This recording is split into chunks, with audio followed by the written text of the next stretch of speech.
শাক উঠালাম। এটা হচ্ছে সরিষার শাক, কুমড়োর শাক, তারপরে বাকিটা হচ্ছে পুঁই শাক। বাচ্চাদেরকে যদি আমি চিংড়ি মাছ দিয়ে একটা আলু দিয়ে রান্না করে দিব আজকে, ওরা অনেক মজা করে খাবে। লাইক করে একদম তাজা শাক ছাড়া এই শাকগুলো আমি তৈরি করেছি বারান্দায়।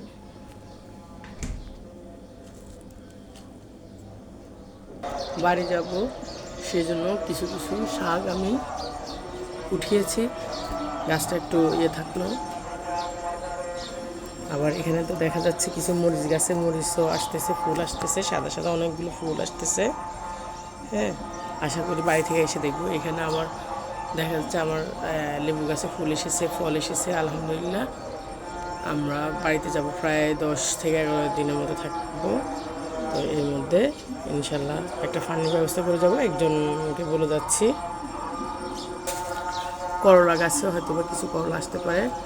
তো সবাই দোয়া করবেন, ভালো থাকবেন। আল্লাহ হাফেজ, ঈদ মুবারক।